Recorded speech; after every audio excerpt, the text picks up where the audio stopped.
60 ಆಸುಪಾಸಿನ ಎಲ್ಲ ಕೃತಿಯ ಒಂದು ಅನುಭವವನ್ನು ಅವರ ಒಂದು ಈ ಹಾಡಿನಲ್ಲಿ ಬಿಚ್ಚಿಟ್ಟಿದ್ದಾರೆ. ಅದೇ ರೀತಿ ಈ ಹಾಡನ್ನು ಅವರ ಆತ್ಮೀಯ ಗೆಳೆಯರಾದಂಥ ಶ್ರೀ ಶಬ್ಬೀರ್ ಡಾಂಗೆ ಅವರು ಹಾಗೂ ಶ್ರೀ ಲಕ್ಷ್ಮಣ್ ಅಡಿಹುಡಿಯವರು ಈಗಾಗಲೇ ಯೂಟ್ಯೂಬ್ನಲ್ಲಿ ಅದರ ಒಂದು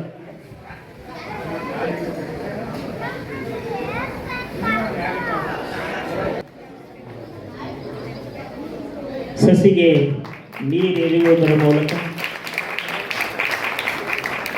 ಸಾಹಿತ್ಯದ ಸಸಿ ಸಿದ್ದು ಮಹಾರಾಜರು ಆ ಸಸಿಗೆ ಪೂಜ್ಯರು ಹಾಗೂ ವೇದಿಕೆ ಮೇಲಿರುವಂಥ ಎಲ್ಲ ಗಣ್ಯಾತೀತರು ಇವರೆಲ್ಲರೂ ನೀರಿರುವುದರ ಮೂಲಕ ಅವರನ್ನು ಸಸಿಯ ಥರ ಬೆಳೆಸಲಿ ಅಂತೇಳಿ ಹಾರೈಸುತ್ತಾ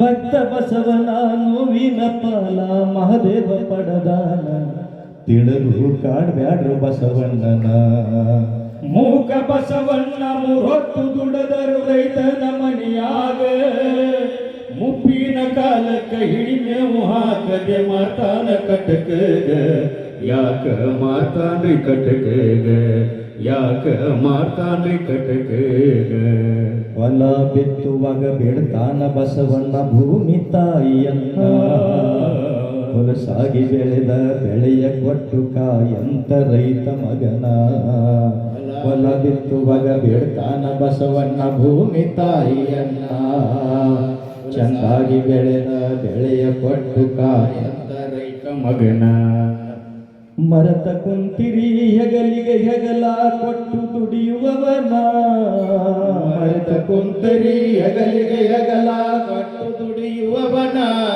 ಹಿಂಡುವ ದನಗ ಹಾಕತೀರಿ ಹಸಿಮೇವು ಮುಸರಿಯನ ಒಣಗಿದ ಹುಲ್ಲು ಕಣಿಕೆಯ ಹಾಕಿ ಕಟ್ತೀರಿ ಬಸವಣ್ಣನ ನಿಮ್ಮ ಮನಸ್ಸಿಲ್ಲೋ ಹಸನ ಮೂಕ ಬಸವಣ್ಣ ಮೂವತ್ತು ದುಡದರ ರೈತನ ಮಣಿಯಾಗ ಮುಪ್ಪಿನ ಕಾಲಕ್ಕೆ ಹಿಡಿಮೇವು ಹಾಕದ ಮಾತಾನ ಕಟಕಗ ಯಾಕ ಮಾತಾನ ಕಟಕಗ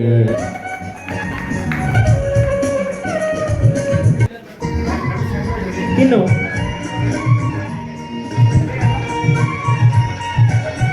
ಖ್ಯಾತ ಜಾನಪದ ಗಾಯಕರಾದಂತಹ ಚಲನಚಿತ್ರ ನಟರಾದಂತಹ ಶ್ರೀ ಗುರುರಾಜ್ ಹೊಸಕೋಟಿ ಅವರನ್ನ ಕೂಡ ವೇದಿಕೆಯ ಮೇಲೆ ಆಸೀನರಾಗಿರುವಂಥ ಎಲ್ಲ ಅತಿಥಿ ಮಹೋದಯರು ಸತ್ಕರಿಸಬೇಕೆಂದು ಅವರಲ್ಲಿ ವಿನಂತಿಸಿಕೊಳ್ತಾ ಇದ್ದೇನೆ.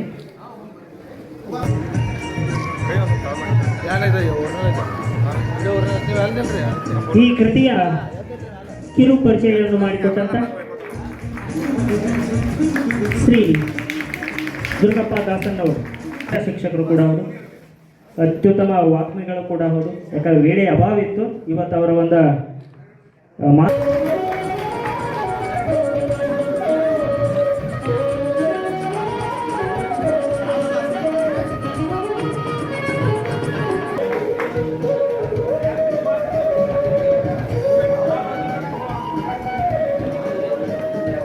ವೇದಿಕೆ ಮೇಲೆ ಆಸೀನರಾಗಿರುವಂಥ ಮುಖ್ಯ ಅತಿಥಿ ಸ್ಥಾನವನ್ನು ವಹಿಸಿ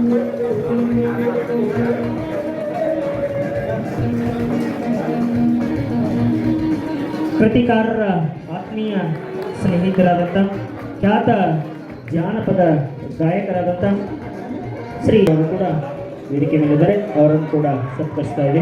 ಅದೇ ರೀತಿ ಅಧ್ಯಕ್ಷರಾದಂಥ ಸಾಹಿತಿಗಳಾದಂಥ ಸತ್ಕರಿಸಬೇಕೆಂದು ಈ ಮಹಾರಾಜರಲ್ಲಿ ವಿನಂತಿಸಿಕೊಳ್ತಾ ಇದ್ದೇನೆ. ಹಿರಿಯ ಸಾಹಿತಿಗಳು ಮುಂದಿನದಾಗಿ ಕನ್ನಡ ಸಾಹಿತ್ಯ ಮೂಡಲಗಿ ತಾಲೂಕಿನ ಕನ್ನಡ ಜಾನಪದ ಪದ ಇನ್ನೋರ್ವ ಇವರನ್ನು ಕೂಡ ವೇದಿಕೆ ಮೇಲೆ ಸತ್ಕರಿಸಬೇಕೆಂದು ಇವರನ್ನು ಕೂಡ ಈ ವೇದಿಕೆ ಮೇಲೆ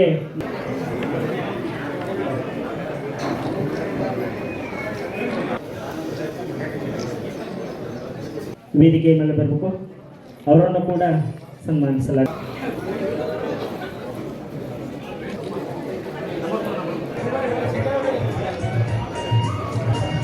ಕರ್ತರನ್ನೆಲ್ಲ ವೇದಿಕೆ ಮೇಲೆ ಆಹ್ವಾನಿಸ್ತಾ ಇದ್ದೀನಿ. ಹಾಗಾದ್ರೆ ಇಂತಹ ಒಂದು ಪ್ರಖ್ಯಾತ ಜಾನಪದ ಗಾಯಕರಿಗೆ ಈ ಒಕ್ಕೂಟಗಳಿಂದ ಈ ಪ್ರಶಸ್ತಿ ಲಭಿಸ್ತಾ ಇರೋದು ತುಂಬ ಸಂತೋಷಕರವಾದಂತಹ ಒಂದು ವಿಷಯ ಅಂತೇಳಿ ಹೇಳ್ಬೋದು.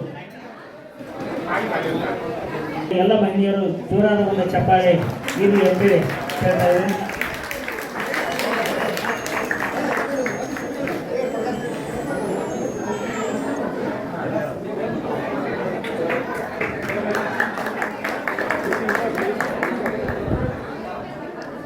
ಪ್ರಶಸ್ತಿಯನ್ನ ಸಿದ್ದು ಅವರು ಹಾಡ ಬರೆದಿದ್ದಾರೆ. ನನಗೆ ಟಕಕ್ಕನ ಏನು ನೆನಪಾಗಿರ್ಬೇಕಂತಂದ್ರೆ ಸಮಗ್ರ ಜಗತ್ತಿನ ಮಂದಿ ಎಲ್ಲೆಲ್ಲಿ ಹೊಂಟಾರೋ ಅನ್ನೋದ್ರ ಬಗ್ಗೆ ನನಗೆ ನಂದು ನೆನಪಾಗ. ನಾ ಏನೋ ಲೆಕ್ಕ ಹಾಕೀನಿ. ಆ ಲೆಕ್ಕ ಇವತ್ತು ಅನ್ನಂಗಿಲ್ಲ. ಅದು ಇವತ್ತಿನ ಲೆಕ್ಕನೇ ಬೇರೆ. ಆ ಉದ್ದೇಶದಿಂದ ಎಷ್ಟು ಚಂದಿತ ಆವಾಗ ಅದರೊಳಗಿರ್ತಕ್ಕಂಥ ಆವತ್ತಿನ ಮಂದಿ ಇವತ್ತಿನ ಮಂದಿ ಬಗ್ಗೆ ಬರೆದಿರ್ತಕ್ಕಂಥ ಹಾಡುಗಳ ಕಣ್ಣಿಗೆ ಪಟಕ್ಕಂದು ಬಿತ್ತು. ಅದು ಆನಂತರ ಆ ಹಾಡು ಅದ್ರ ಬಗ್ಗೆ ನಾನು ಹೇಳ್ತೀನಿ ನಿಮ್ಗೆ. ಇನ್ನೊಂದು ಚಿಕ್ಕದಾಗಿರ್ತಕ್ಕಂಥ ಒಂದು ಕಳಕಳಿಯ ವಿನಂತಿ ಏನಪ್ಪ ಅಂತಂದರೆ, ಸಿದ್ದು ಅವ್ರನ್ನ ಹೊಗಳುವಾಗ, ಸಿದ್ದು ಅವರ ಕೃತಿಯನ್ನು ಹೊಗಳುವಾಗ, ಸಿದ್ದು ಅವರ ಹಾಡನ್ನು ಹೇಳುವಾಗ ಇಂಥವ್ರು ಹಾಡಿದರು ಅಂಥವ್ರು ಹಾಡಿದರು ಅದಕ್ಕೆ ಮೆರಗು ಬಂತು ಅಂತ ಏನಾದ್ರು ತಿಳ್ಕೊಂಡಿದ್ರೆ ನಮ್ಮ ಪ್ರಾಣಿಗೂ ಸುಳ್ರಿ.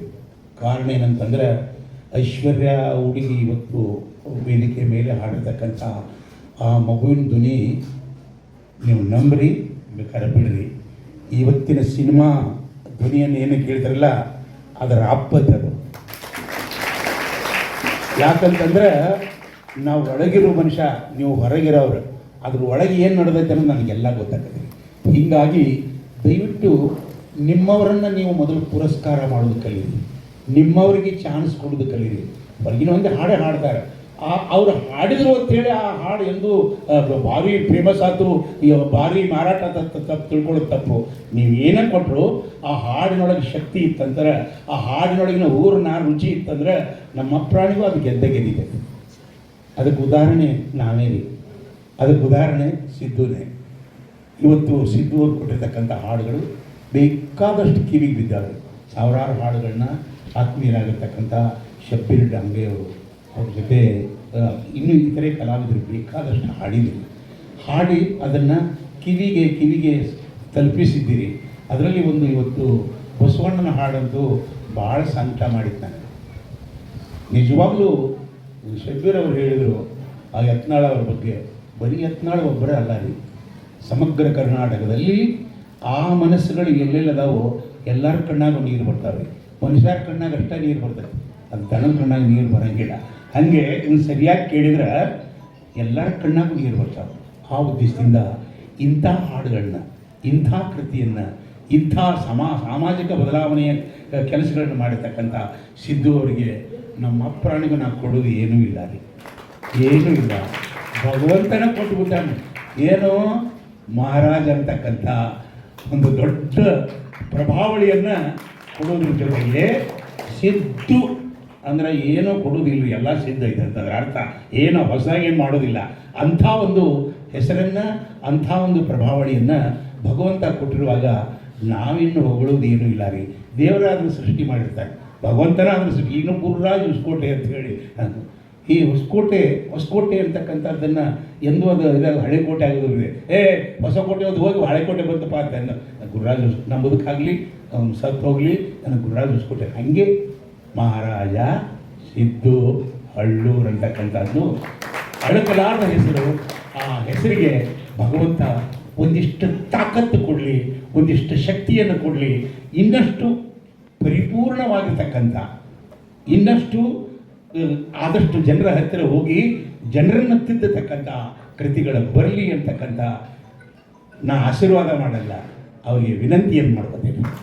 ಇತ್ತಿತ್ತಲಾಗಿ ದೇವರನ್ನು ಕಂಡಂಗ ನಮ್ಮನ್ನ ಕಾಣ್ತಾರು, ಮಾಡಿಸಿಲ್ರಿ ನಾವೇನ ಮಾಟ, ಮಂದಿ ಇಲ್ರಿ ಮಳ್ಳಾಡು ಮುಟ್ಟ, ಇದ್ರಾಗಿಲ್ರಿ ಯಾವ ಒಳಗುಟ್ಟ, ನಮ್ಮ ಅಣ್ಣಾಗ ಸಿಕ್ಕತಿಯ ಮೆಲ್ಲೆ ಟಿಕೆಟ ಶ್ರೀ ಕ್ಷೇತ್ರ ಮಾಡಾಕ್ ಹೊಂಟೇವ್ರಿ ಕೇಳ್ರಿ ದೈವ ನಮ್ಮ ಕೆಲಸ ಕೈಗೂಡಿ ಬಿಟ್ಟಾವ್ರಿ ನಮ್ಮ ಕೆಲಸ ಕೈಗೂಡಿ ಬಿಟ್ಟಾವ್ರಿ ಶ್ರೀಮಂತರ ಮಾರಮಣ ಗೋವಿಂದ ಗೋವಿಂದ ಹೇಳ್ಕೊಳ್ಳೋದೆಲ್ಲವಾರಿ ನಾಲ್ಕು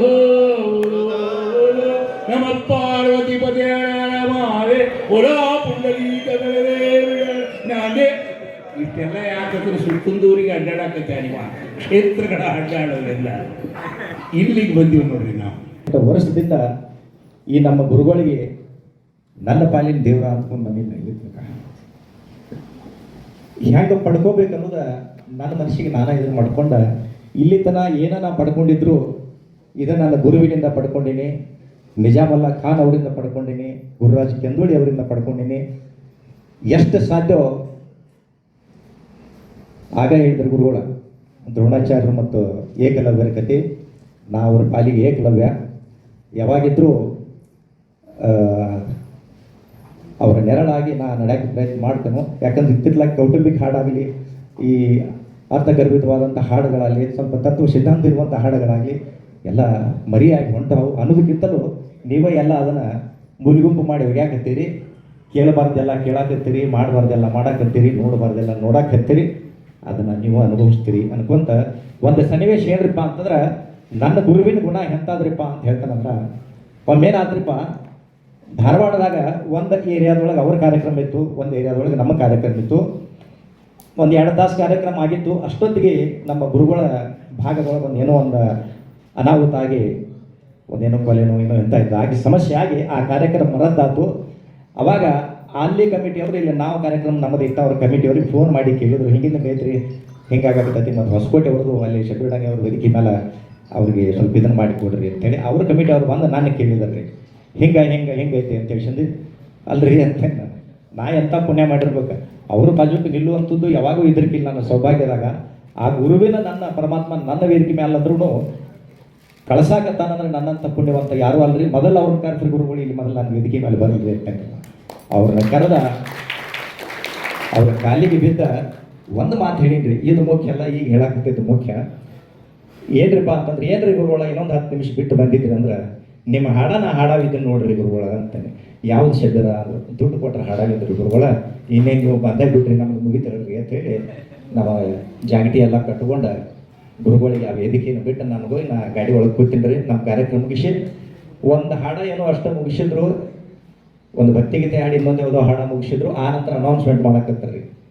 ಇಲ್ಲ ಶೆಟ್ರುಡಾಗಿ ಅವ್ರು ವೇದಿಕೆ ಮೇಲೆ ಬರ್ಬೇಕಿತ್ತು, ನಮ್ಮದೇನು ಮುಗಿದೈತೆ ಎಲ್ಲ ಜಾಡಿ ಪಿಟ್ಟಿಸ್ಬೇಕು ಬಂದಿವು ನಮ್ಮದೇನು ತಂದ್ರು ಇಲ್ಲಿ ಬರ್ಬೇಕ್ರಿ ಗುರುಗಳು ಕರೀತಾರ. ಅವಾಗ ಹೋದ್ನೆ ಇದನ್ನ ಹಾಡಿದ್ದು ಹಾಡ್ರಿ 50 ವರ್ಷದಿಂದ ಈ ಹಾಡನ್ನು ಶಬ್ಬಿರ್ಡಂಗೆ ನನ್ನ ಮುಂದೆ ಇವತ್ತು ಹಾಡಬೇಕಂತಂದ್ರೆ, ದುಡ್ಡು ಕೊಟ್ಟರೆ ಹಾಡಿದ್ರೆ ಒಂದು ಹಾಡಿಗೆ 4,000 ರಿಂದ 5,000 ರೂಪಾಯಿ ರಾತ್ರಿ ಒಂದು ಹಾಡಿಗೆ.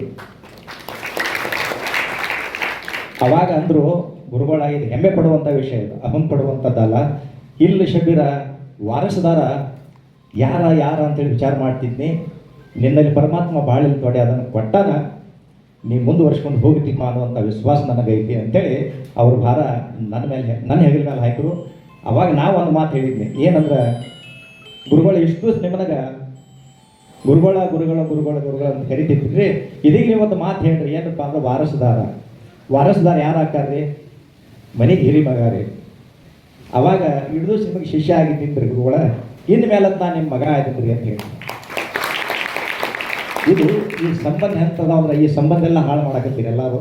ದಯವಿಟ್ಟು ಸಂಬಂಧಗಳನ್ನು ಕಡೆಗಣಿಸ್ಬೇಡ್ರಿ ಅಂತ ಹೇಳ್ಕೊಂತ ನನ್ನ ಗುರುವಿನ ಪಾದಕ್ಕೆ ನಮನಗಳನ್ನ ಸಲ್ಲಿಸ್ತಾ ಅವ್ರು ಇನ್ನೂ 100 ಕಾಲ ಬಾಳೆ ಬದುಕಲಿ, ನಮ್ಮಂಥವ್ರಿಗೆ ನೆರಳಾಗಿರಲಿ ಅಂತ ಹೇಳ್ಕೊಂತ ಮತ್ತೊಂದು ಸಾರಿ ಶುದ್ಧಗ ಶುಭವನ್ನು ಕೋರ್ತಾ ನನ್ನ ಗುರುವಿಗೆ ಸಿದ್ದುಗ ಸ್ವಲ್ಪ ನನ್ನ ಕಡೆಯಿಂದ ಒಂದು ಸನ್ಮಾನ, ಅದರ ನಂತರ ಆಶೀರ್ವಚನ ಆಕೈತಿ.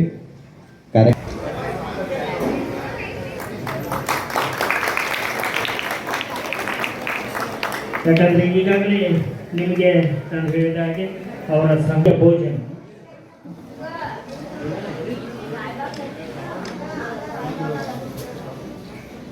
ಒಂದು ವಿಡಂಬನೆ ರೂಪದಲ್ಲಿರ್ತಕ್ಕಂಥ ಒಂದು ಕವನ. ಅದೇ ನಿಟ್ಟಿನೊಳಗನ ನಮ್ಮ ಮಹಾರಾಜ್ ಸಿದ್ದು ಹಳ್ಳೂರವರು ಕೂಡ ವಿಡಂಬನೆ ಒಂದಿಷ್ಟು ಕವನ ಸಂಕಲನ ಬರ್ತಾರೆ. ಬಹುಶಃ ಈ ಪುಸ್ತಕ ಹೆಂಗೈತಿ ಅಂತಂದ್ರೆ ಒಂಥರ ನ್ಯೂಸ್ ಪೇಪರ್ ಇದ್ದಂಗೆ ಐತಿ. ಈ ವೇದಿಕೆ ಮೇಲೆ ಕುಳಿತಾರಲ್ಲ, ಯಾರ ಹೆಂಗೆ ಬಯಸ್ತಾರಲ್ಲ ಹಂಗಂಗೆ ಒಂದೊಂದು ಕವನಗಳ ಒಂದು ಸಂಗ್ರಹ ಮಾಲೆ ಈ ಪುಸ್ತಕದೊಳಗೈತಿ. ಯಾಕಂದ್ರೆ ಧಾರ್ಮಿಕವಾಗಿ, ಆರ್ಥಿಕವಾಗಿ, ಸಾಮಾಜಿಕವಾಗಿ ಎಲ್ಲ ರೀತಿಯೊಳಗೂ ಕೂಡ ಈ ಎಷ್ಟು ಚಂದ ಐತಿ ಅಂತಕ್ಕಂಥ ಕವನ ಸಂಕಲನ ಐತಿ. ಬಹುಶಃ ನಾ ಈ ಪುಸ್ತಕವನ್ನು ನೋಡಿದಾಗ ಇದು ಬಹುಶಃ ಎಲ್ಲ ಪ್ರಾಣಿಕರಿಗೂ ಪ್ರವಚನಕಾರರಿಗೂ ಉಪಯುಕ್ತವಾಗಿರ್ತಕ್ಕಂಥ ಒಂದು ಪುಸ್ತಕ ಅಂತ ಹೇಳಲಿಕ್ಕೆ ನನಗೆ ಭಾಳಷ್ಟು ಹೆಮ್ಮೆ ಅನ್ನಿಸ್ತದೆ. ಯಾಕಂದ್ರೆ ನಾವೊಂದಿಷ್ಟು ಶ್ರೀ ಗುರು ವಚನದಿಂದ ಅಧಿಕ ಸುದೆಯಂಟು ಉಂಟೆ ಅಂತಕ್ಕಂಥ ನಿಜಗುಂಡ್ರ ಪದ್ಯವನ್ನು ನಾವು ಅವಲೋಕನೆ ಮಾಡಿದಾಗ ಆ ಸಾಲಿನೊಳಗೂ ಕೂಡ ಒಂದೊಂದು ಕವನ ಒಂದೊಂದು ದಿನ ಪ್ರವಚನವನ್ನು ಮಾಡಿಕೊಡ್ತಕ್ಕಂಥ ನಿಟ್ಟಿನೊಳಗೆ ಈ ಕವನ ಸಂಕಲನ ಹೊರಬಿದ್ದೈತಿ. ಇಲ್ಲಿ ಜಾತಿ, ಮತ, ಪಂಥ ಯಾವುದೇ ಇರೋದು ಎಲ್ಲ ರೀತಿಯೊಳಗೂ ಒಳಗೊಂಡ ಈ ಪುಸ್ತಕ ಇದನ್ನು ಓದಿದರೆ ಮಾತ್ರ ಗುರ್ತಕ್ಕೈತಿ. ಮತ್ತು ಇದನ್ನು ಪುಕ್ಕಟ್ಟು ಓದಿದ್ರೆ ಅರ್ಥ ಆಗೋದಿಲ್ಲ. ಪುಸ್ತಕವನ್ನು ಪುಕ್ಕಟ್ಟು ಓದಿದ್ರೆ ಅರ್ಥ ಆಗೋದಿಲ್ಲ. ಅದರ ಮುಖಬೆಲೆಯನ್ನು ಕೊಟ್ಟು ಅದನ್ನು ತಗೊಂಡುಕೊಂಡು ಓದಿದ್ರನ್ನ ಆ ಪುಸ್ತಕದ ಬೆಲೆ ಏನು ಅನ್ನೋದು ನಮಗೆ ಗುರ್ತಕ್ಕೈತಿ. ಯಾಕಂದ್ರೆ ಎಲ್ಲಿ ಉಚಿತವಾಗಿ ಏನು ಸಿಗುತ್ತದಲ್ಲ ಆ ಉಚಿತ ಅನ್ನೋ ಶಬ್ದಕ್ಕೆ ಬೆಲೆನೇ ಇರಂಗಿಲ್ಲ. ಅದಕ್ಕೆ ಪುಸ್ತಕ ನಮ್ಮ ಕೈ ಸಿಕ್ಕೈತೆ ಅಂತೇಳಿ ತಿಳ್ಕೊಂಡು ಪುಸ್ತಕ ಓದತಕ್ಕಂಥ ಹವ್ಯಾಸನ ಭಾಳ ಕಡಿಮೆ ಆಗೈತಿ ಇವತ್ತು. ಈ ಮಾಧ್ಯಮ ಜಾಲದೊಳಗೆ ಈ ಪುಸ್ತಕ ಓದೋದು ಏನು ನಾವು ಮೊಬೈಲ್ದೊಳಗೆ ಏನು ಹೊಡಿತೀವಲ್ಲ ಎಲ್ಲ ಸಿಗ್ತಾವೆ ಇದ್ರಾಗ. ಹೀಗಾಗಿ ಬಹುಶಃ ನಾನು ಪುಸ್ತಕ ಓದೋದನ್ನು ಭಾಳ ಕಡಿಮೆ ಮಾಡಿದ್ವಿ. ಮೊನ್ನೆ ಈ ಪುಸ್ತಕವನ್ನು ನಮ್ಮ ಮಹಾರಾಜರು ಕೊಟ್ಟರು. ಬಹುಶಃ ಪ್ರಾರಂಭದಿಂದ ಹಿಡಿದು ಮುನ್ನುಡಿಯಿಂದ ಹಿಡಿದು ಹಿನ್ನುಡಿವರೆಗೂ ಬಿಟ್ಟು ಬಿಡ್ಲಾರ್ದನ ಪುಸ್ತಕ ಯಾವುದಾದ್ರೂ ಓದಿದ್ದಿತ್ತು ಅಂತಂದ್ರೆ ಇದು ಎಷ್ಟು ಚಂದ ಇತ್ತು ಅವಾಗ ಅಂತಕ್ಕಂಥ ಕವನ ಸಂಕಲನವನ್ನು ಸಂಪೂರ್ಣವಾಗಿ ಓದಿನಿ ಅಂತಕ್ಕಂಥ ಹೆಮ್ಮೆ ನನಗೆ ಅನಿಸ್ತದೆ. ಎಷ್ಟು ಖುಷಿ ಆಗೈತೆ ಅಂತಂದ್ರೆ ನಮ್ಮ ಉತ್ತರ ಕರ್ನಾಟಕದ ಭಾಷೆಯೊಳಗೆ ಒಂದು ಮಾತು ಹೇಳ್ತಾರೆ, ಎಷ್ಟು ಖುಷಿ ಆಗೈತೆ ಅಂದ್ರೆ ಒಂದು ಹಂಡೆ ಹಾಲು ಕುಡಿದಷ್ಟು ನನಗೆ ಖುಷಿ ಆಗೈತಿ ಅಂತ ಹೇಳಲಿಕ್ಕೆ ಇಷ್ಟಪಡ್ತೀನಿ. ಯಾಕಂದರೆ ಇವತ್ತಿನ ಹಾಡುಗಳನ್ನು ಬರೆಯಾರು ಭಾಳ ಮಂದಿದ್ದಾರೆ. ಆ ಹಾಡುಗಳ ಕವನಗಳು ಹೆಂಗದಾವ ಅಂತಂದ್ರೆ ಮನುಷ್ಯನ ಮನಸ್ಸನ್ನು ಹಾಳುಗಡಿಸ್ತಕ್ಕಂಥದ್ದು, ನೆಮ್ಮದಿ ಗಡಿಸ್ತಕ್ಕಂಥದ್ದು, ಮನುಷ್ಯನ ಮನಸ್ಸನ್ನು ಮಲಿನಗೊಳಿಸ್ತಕ್ಕಂಥ ಹಾಡುಗಳು ಭಾಳ ಅದಾವ. ಆದರೆ ಈ ಪುಸ್ತಕದೊಳಗೆ ಹೆಂಗದಾವ ಅಂತಂದ್ರೆ ಮನುಷ್ಯನ ಮಾಲಿನ್ಯವನ್ನು ಕಳೆದು ಅವನನ್ನು ಸನ್ಮಾರ್ಗದತ್ತ ಒಯ್ಯತಕ್ಕಂಥ ಇದೊಂದು ಕವನ ಸಂಕಲನ. ಬಹುಶಃ ನಾನು ಇದನ್ನು ಅವ್ರು ಅದಾರು ನಾನು ಅದಕ್ಕೆ ಕರೆಸ್ಯಾರ ಅಂತ ನಾನು ಹೇಳಕತ್ತಿಲ್ಲ. ಈ ಪುಸ್ತಕವನ್ನು ನೀವು ಕುತ್ಕೊಂಡು ಓದಿದ್ರನ್ನ ಇದ್ರ ನಿಜವಾಗಿರ್ತಕ್ಕಂಥ ಅರ್ಥ, ಈ ಪುಸ್ತಕದ ಬೆಲೆ ನಮಗೆ ಗುರ್ತಕ್ಕೈತಿ. ಇನ್ನು ಸಿದ್ದು ಮಹಾರಾಜರನ್ನು ಬಹಳಷ್ಟು ಹಾಡುಗಳನ್ನು ಬರೆದಾರು. ಸುಮಾರು ಎಷ್ಟು 6,000 ಹಾಡುಗಳನ್ನು ಬರೆದಿದ್ದಾರೆ.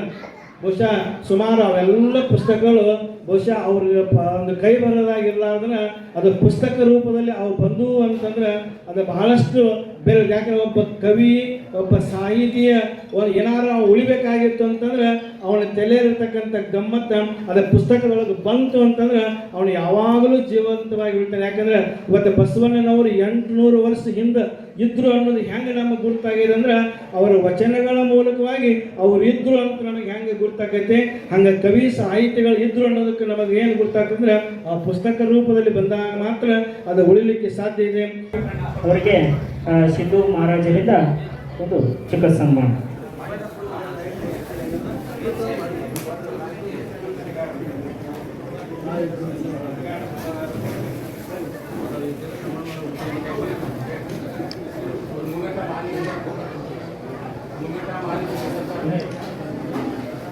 ಕೊಡ್ಬೋದು.